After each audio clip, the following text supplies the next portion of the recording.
Hello guys, आपका स्वागत है हमारे चैनल जेके स्टडी स्टफ में। आज की इस वीडियो में हम बात करने आ रहे हैं ड्यू कॉलेज के ऐसे स्टूडेंट जो सोल, रेगुलर या फिर एनसी वेब से बिलोंग करते हैं और साथ ही साथ वो अभी फर्स्ट सेमेस्टर में, और उनके पास जो कोर्स है वो है बीए पॉलिटिकल साइंस ऑनर्स, और इसके अंदर एक बुक जिसका एग्ज़ाम आपका जनवरी में है।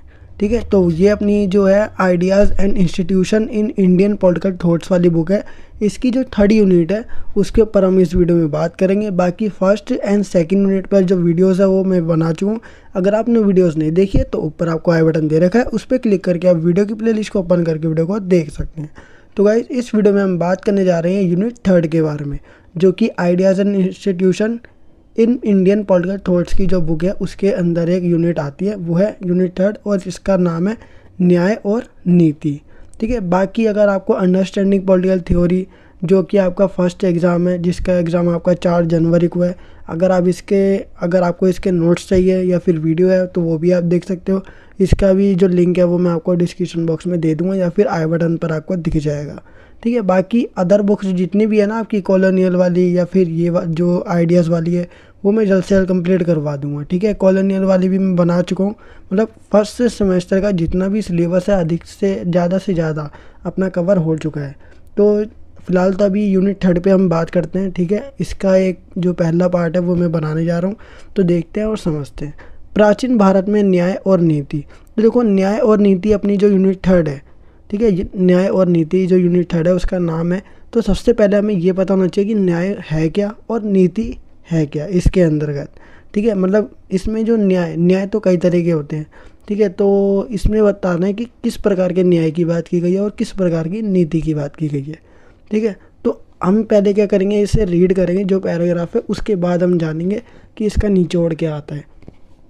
तो देखो, कोई भी कल्याणकारी राज्य, मतलब कि जो केवल कल्याण को देखकर ही बनाया जाता है ऐसा राज्य, ना कि वो स्वार्थ के लिए हो।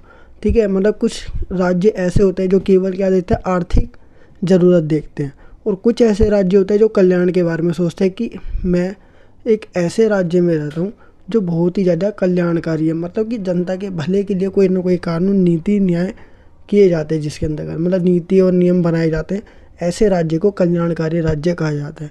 और एक ऐसा राज्य जिसमें केवल राजा क्या करता है, अपने फ़ायदे के लिए कोई भी नीति या नियम बनाता है, तो वो कल्याणकारी नहीं होगा, उससे लोगों का भला नहीं होगा। वो राजा अपने हित के लिए बना रहा है, राजा क्या कर रहा है, अपने भलाई के बारे में सोच रहा है। ठीक है, अगर हम प्रधानमंत्री की देखें, या फिर क्या बोलते हैं उसे हम, जैसे कि अपना मुख्यमंत्री होता है, वो राज्य के अंतर्गत आता है। तो अगर मुख्यमंत्री अपने हित के लिए बनाएगा, केवल अपने हित के लिए, जिससे बहुत सारे लोगों को बहुत सारी कठिनाइयाँ सहनी पा रही है, तो ऐसा राज्य कल्याणकारी नहीं कहलाया जाएगा। ठीक है, तो आपको इतना तो समझ आ ही गया होगा कि कल्याणकारी राज्य क्या होता है और एक स्वार्थ से बना हुआ राज्य क्या होता है। तो देखो, कोई भी कल्याणकारी राज्य अपने आप को निरंकुशता, जिस पर किसी प्रकार का अंकुश न लगाया सके, और स्वेच्छाचारी शासन। स्वेच्छाचारी शासन का मतलब होता है कि मनमाने तरीके से क्या करना, शासन करना, मतलब कि किसी की कोई सुननी नहीं है, अपनी इच्छा से जो समझ आ रहा है वो व्यवस्था। ठीक है, वो कौन सी कहलाती है व्यवस्था, स्वेच्छाचारी शासन व्यवस्था कहलाती है, जो केवल अपने तरीक़ों से क्या करते हैं, शासन करते हैं। ठीक है, मतलब जनता के बारे में कोई ध्यान नहीं दिया जाता जिसके अंतर्गत। तो आपको इतना याद रखना है। तो देखो, कोई भी कल्याणकारी राज्य अपने आप को निरंकुशता और स्वेच्छाचारी शासन व्यवस्था से दूर रखने की कोशिश करता है। ठीक है, कोई भी कल्याणकारी राज्य होगा, अगर वो जनता के बारे में सोचेगा तो वो निरंकुशता से दूर रहेगा, और साथ ही साथ एक व्यवस्था, स्वेच्छाचारी शासन व्यवस्था, इससे भी दूर रहेगा। तथा कल्याणकारी राज्य समाज के हित को, ठीक है, समाज के जितने भी हित है या समाज के भले के लिए जितने भी काम होंगे, उसको किसी भी प्रकार के अन्य हित को अधीनस्थ बनाना खारिज करता है, या फिर किसी के अधीन रहने के लिए अस्वीकृति देता है। मतलब कि कोई भी कल्याणकारी राज्य समाज के भले के लिए क्या करता है, किसी दूसरे के अधीन रहने की अस्वीकृति या फिर उसे एक्सेप्टेंस नहीं देता है। ठीक है, स्वीकृति नहीं देता है। तो देखो, इसके बाद बोला गया, प्राचीन काल में भारतीय नीति और न्याय व्यवस्था में इन विशेषताओं पर बहुत ही ज़्यादा प्रकाश डाला गया है, और वो क्या है वो पढ़ेंगे। तो देखो, भारतीय नीति शास्त्र के क्षेत्र में भी प्राचीन विधि का महत्वपूर्ण अध्ययन बहुत कम किया गया है। मतलब कि अगर भारत के नीति शास्त्र में अगर हम देखें तो प्राचीन विधि के बारे में बहुत ही कम जिक्र किया गया, जो बहुत ही ज़्यादा इम्पोर्टेंट होती है उनका ही जो अध्ययन है या स्टडी है बहुत ही कम की गई है।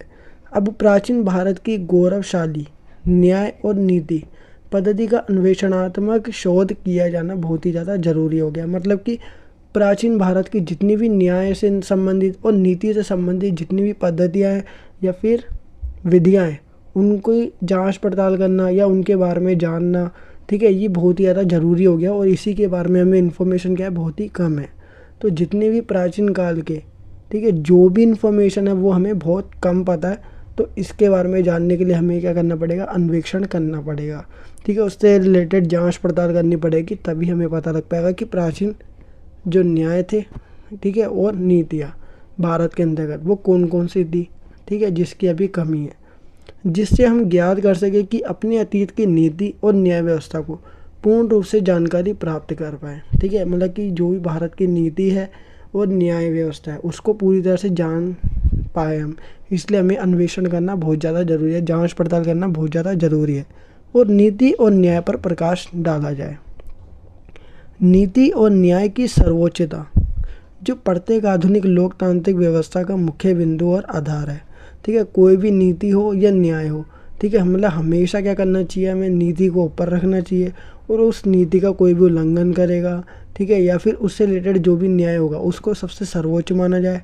जो प्रत्येक, ठीक है, प्रत्येक आधुनिक लोकतांत्रिक व्यवस्था, जो भी लोकतंत्र के अंतर्गत आने वाली व्यवस्था है उसका ये क्या है, बिंदु है, ठीक है, मतलब कि आधार है, जिस पर ही प्राचीन भारत के प्रशासन का भवन निर्मित किया गया था, ठीक है। प्राचीन भारत का जो भी प्रशासन था उसका भवन क्या किया गया था, इसी के बेस पर बनाया गया था। आधुनिक लेखकों के जन्म से पहले ही ये सिद्धांत प्राचीन भारत की नीति शास्त्र संकल्पना में मौजूद था। जो भी हमने अभी पढ़ा नीति और न्याय, ये वाला जो कॉन्सेप्ट है वो पहले से ही क्या था, हमारी जो नीति शास्त्र है उसकी कल्पना में मौजूद था। ये आज के लेखकों के समय नहीं आया, ये लेखकों के जन्म से पहले आ चुका है जो सिद्धांत है नीति और न्याय वाला। प्राचीन भारत में नीति और न्याय व्यवस्था में ऐसी बहुत सी विधियों को देखा जा सकता है जिनके माध्यम से प्रत्येक व्यक्ति के आचरण, मतलब कि उसका बिहेवियर या फिर जो उसके तौर तरीके हैं, ठीक है, या फिर करैक्टर कह लो, उसको विनियमित किया जाता था। जैसे दंड विधि के क्षेत्र में भी दंड के लिए उचित दिशा निर्देश प्रस्तुत थे, ठीक है, मतलब दंड विधि जो है, ठीक है, उसके क्षेत्र में अगर हम देखें दंड के लिए बहुत ही बढ़िया दिशा निर्देश मौजूद थे उस समय। तथा आरोपियों, ठीक है, जो भी आरोपी था उसकी गंभीरता के हिसाब से ही दंड की मात्रा को निर्धारित किया गया था। मतलब जितने बड़ा वो करेगा, मतलब कि अगर जितना बड़ा उसके साथ, मतलब वो जैसे मान के चलो आरोप है, ठीक है, आरोपों की गंभीरता के हिसाब से ही दंड की मात्रा को निर्धारित किया था, ठीक है। जितना बड़ा उसने गलत कार्य करा है उतना ही उसको दंड दिया जाएगा तगड़ा, ठीक है। अगर कम किया है तो उसको कम, मतलब एक तरीके से कह सकते हो कि दंड के आधार पर भेदभाव होता, ठीक है। वो भी कैसे था वो मैं आपको बताऊंगा, अभी इसके अंतर्गत आ जाएगा आपके लिए। देखो, प्राचीन धर्मशास्त्र के अध्ययन से ये भी ज्ञात होता है कि प्राचीन भारत के काल में भी मृत्यु दंड के संदर्भ में किसी प्रकार का कोई निश्चित मत नहीं था। मतलब कि प्राचीन भारत के अंतर्गत मृत्यु दंड होता था या नहीं होता था, तो इस प्रकार की कोई भी निश्चित मत हमें देखने को नहीं मिलते हैं, ठीक है, अगर हम धर्मशास्त्र का अध्ययन करते हैं तो। प्राचीन भारत में उन दिनों भी उपभोक्ता और उत्पादक के हितों का उल्लंघन भी शास्त्रों के अधीन ही था, ठीक है, और साथ ही साथ पर्यावरणीय मूल्यों को भी महत्व प्रदान किया गया था।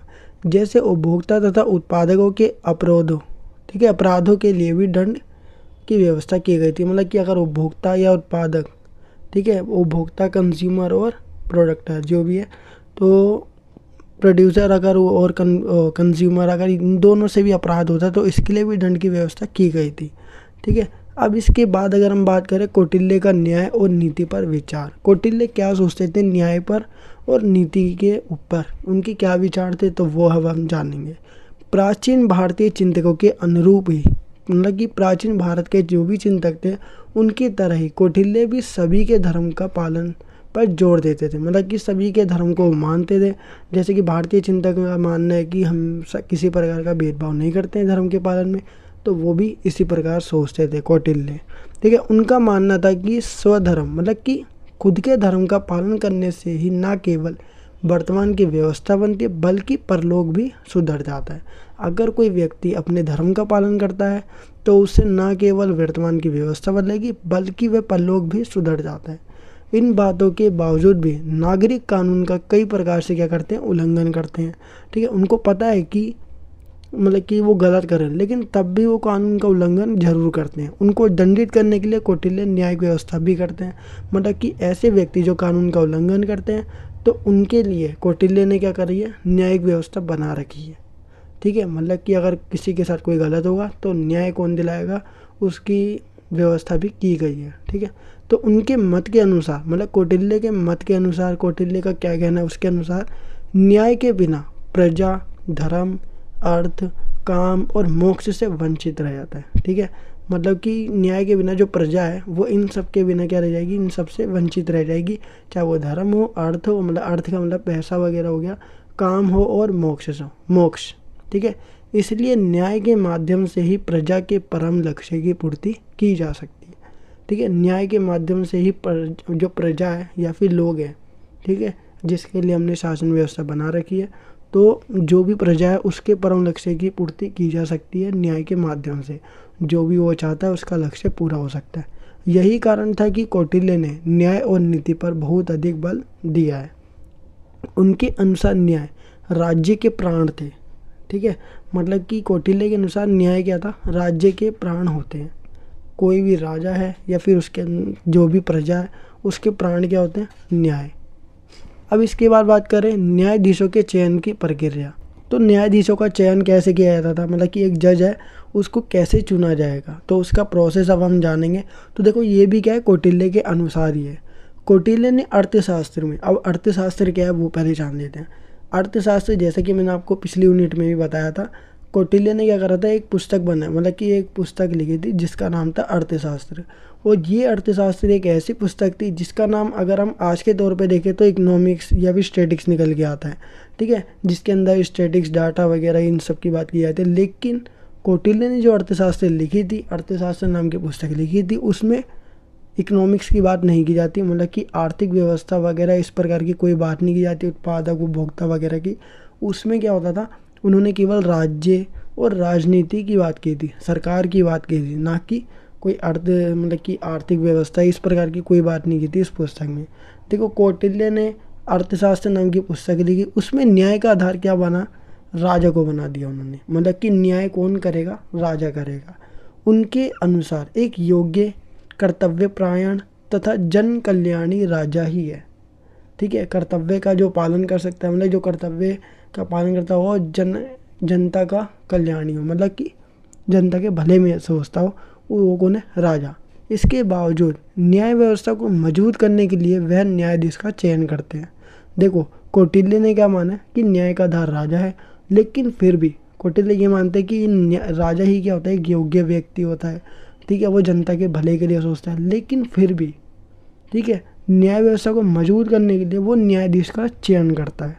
ठीक है, न्यायाधीशों का क्या करता है, चयन करता है। तो देखो कौटिल्य को भरोसा है राजा पे, और राजा भले मतलब कि भला करने के लिए या फिर न्याय करने के लिए न्यायाधीशों को चुनता है।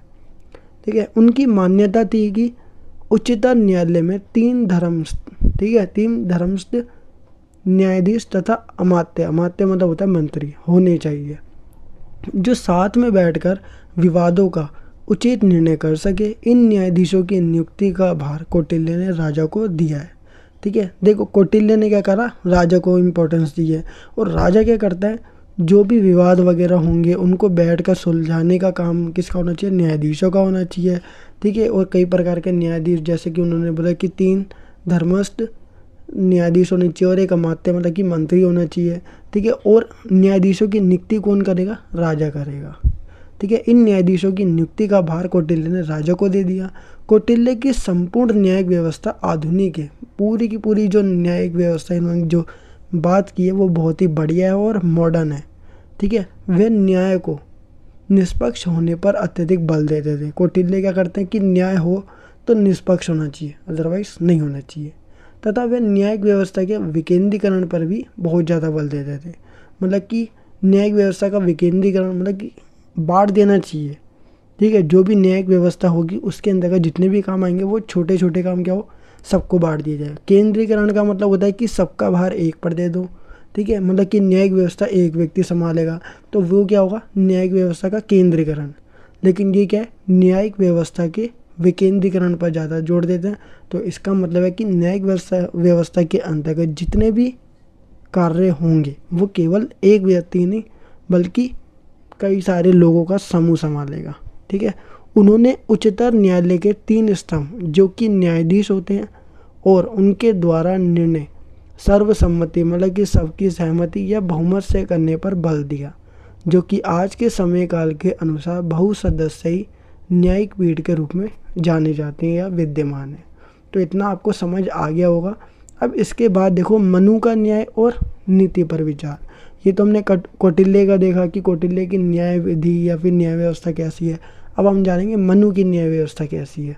तो देखो मनु की जो न्याय व्यवस्था है वो थोड़ी किससे अलग है, वैसे तो पूरी की पूरी अलग है कौटिल्य से, तो वो हम जानते हैं। मनु जो थे वो कानून और न्याय व्यवस्था के निर्माण के लिए एक परिषद की व्यवस्था के साथ साथ जनता अपनी संघीय संस्थाओं के माध्यम से स्वयं अपने नियम को बनाने के लिए स्वतंत्र होती थी, ठीक है। मतलब कि इसमें क्या है, जनता जो थी, ठीक है, या फिर जो संघीय संस्थाएं थी उसके माध्यम से वो खुद नियम को बनाने के लिए आज़ाद थी जनता, ठीक है। अब इसके बाद देखो इसमें कुल, जाति, श्रेणी शामिल होती है। इन स्वयं निर्माण संस्थाओं के द्वारा निर्मित नियमों पर राजा की सहमति की छाप भी लगती थी। मतलब चाहे जनता कोई भी श्रेणी बना ले, जाति बना ले, कुल बना ले, ठीक है, या फिर कोई भी संस्था बना ले, ठीक है, जो भी नियम होंगे उन पर राजा की सहमति की छाप जरूर लगेगी और उनका पालन करना होता था। मनु ने अपने विचारों में विधायिका की रचना का विस्तारित रूप से वर्णन किया, मतलब विधायिका या संसद के बारे में पूरी तरीके से बात की है। उनके अनुसार विधायकीय तथा परिषद के सदस्यों की संख्या लगभग कितनी होनी चाहिए, 10 होनी चाहिए, परंतु उनके अनुसार रचना का आधार बौद्धिक होना चाहिए ना कि संख्या के रूप में, ठीक है। मतलब कि बात लॉजिकल होनी चाहिए, ठीक है, जो भी रचना की जाए वो लॉजिकली होनी चाहिए ना कि संख्या के रूप में, नंबर के रूप में। दंड संबंधी विचार। तो देखो दंड को लेकर क्या विचार थे वो हम जानते हैं। मनु के अनुसार मनुष्य में 2 प्रकार की प्रवृत्तियाँ, मतलब कि 2 प्रकार की क्या होती है, सोच पाई जाती है।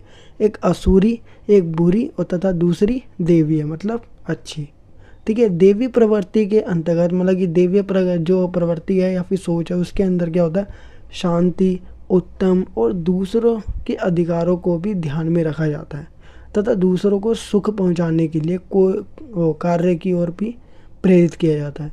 इसके विपरीत अगर आसुरी प्रवृत्ति या फिर सोच की बात करें उसमें केवल और केवल अपना स्वार्थ सिद्धि के लिए दूसरों का न्यायिक अधिकार को किसी भी प्रकार से हड़पा जा सकता है। मतलब कि अगर भाई स्वार्थ के लिए मैं क्या कर सकता हूँ, दूसरों को हानि पहुँचा रहा हूँ तो पहुँचा सकता हूँ। मनु के अनुसार, ठीक है, मनु के अनुसार ये प्रवृत्ति समाज में केवल उद्वेग, अशांति और अव्यवस्था उत्पन्न करती है तथा ये प्रवृत्ति मनुष्य में विकार की भावना भी उत्पन्न करती है, ठीक है, और वह अपने धर्म का पालन नहीं करता। मनु इस बात पर मत स्पष्ट करते हैं कि मनुष्य का आचरण शुद्ध करने तथा अपने धर्म का पालन करने के लिए दंड शक्ति की बहुत ज़्यादा क्या होती है, ज़रूरत होती है। इसलिए भगवान ने दंड की व्यवस्था की है। मतलब कि अगर किसी प्रकार की कोई असुरी शक्ति या फिर असुरी प्रवृत्ति जागती है तो उसको ठीक करने के लिए भगवान ने दंड की व्यवस्था भी की है, जिसके संचालन के लिए राजा को नियुक्त किया गया है। तो देखो ये भी वही बात करते हैं जो कि अभी क्या हुआ था, हमने कौटिल्य में पढ़ी थी कि दंड जो है वो निर्धारित करेगा कौन, राजा, ठीक है। वो तो न्याय की बात कर रहे थे कि न्याय जो होगा वो राजा करेगा, तो एक तरीके से न्याय के लिए दंड भी देना चाहिए, तो राजा क्या करेगा, नियुक्त किया जाता था दंड के लिए। मनु के अनुसार दंड धर्म का पुत्र है, उसकी उत्पत्ति ईश्वर के द्वारा की गई है, ठीक है। दंड क्या है, धर्म का पुत्र है और धर्म की स्थापना तब होगी जब जो व्यक्ति धर्म का पालन नहीं कर रहा है या फिर अपने धर्म को बार बार बदल रहा है तो उसको दंड दिया जाए, ऐसा कहना है इसके अंतर्गत। तो देखो अभी हम पढ़ेंगे वही वाली बात। तो उसकी उत्पत्ति ईश्वर के द्वारा की गई है जो भी दंड है। दंड प्रत्येक समाज की संपूर्ण प्रजा को अनुशासित करने वाला, उन्हें धर्म के मार्ग पर चलाने वाला तथा सभी प्राणियों का रक्षक, सो जाने पर भी उनकी रक्षा करने वाली एक प्रक्रिया है, ठीक है, ये दंड की क्या हुई, डेफिनेशन भी हो गई। मनु के अनुसार यदि समाज में दंड की व्यवस्था उपस्थित ना की जाए तो लोग अनेक कारणों के माध्यम से, ठीक है, अनेक कारण के माध्यम से अधर्म के आचरण में मतलब कि इंक्लूड होकर, ठीक है, उसमें शामिल होकर अपने धर्म को भूल जाते हैं तथा सभी प्रकार के नियम और मर्यादा नष्ट हो जाती है। तो इससे क्या होगा, पूरा का पूरा जो राज्य है या फिर समाज है या देश है वो क्या होगा, उथल पुथल हो जाएगा। लेकिन वह दंड का प्रयोग, ठीक है, मनमाने ढंग से नहीं करने पर भी अपने विचार व्यक्त करते हैं। उनके अनुसार दोषी को दोष की मात्रा के अनुसार ही दंड की व्यवस्था की जानी चाहिए, क्योंकि यदि इस व्यवस्था का पालन नहीं किया जाता है तो समाज में असंतोष की भावना, मतलब कि गुस्से की भावना उत्पन्न हो जाती है तथा समाज की शांति और सुरक्षा भी नष्ट हो सकती है। तो ये बात है दंड के ऊपर। तो इतनी जो न्याय और नीति से संबंधित जो यूनिट 3 के अंतर्गत जितनी भी बातें थी वो मैंने आपको आज बताई। उसके बाद यूनिट 3 का जो नेक्स्ट पार्ट होगा, ठीक है, यूनिट 3 के अभी हम सेकंड पार्ट की भी बात करेंगे जो रोल्स के ऊपर होगा।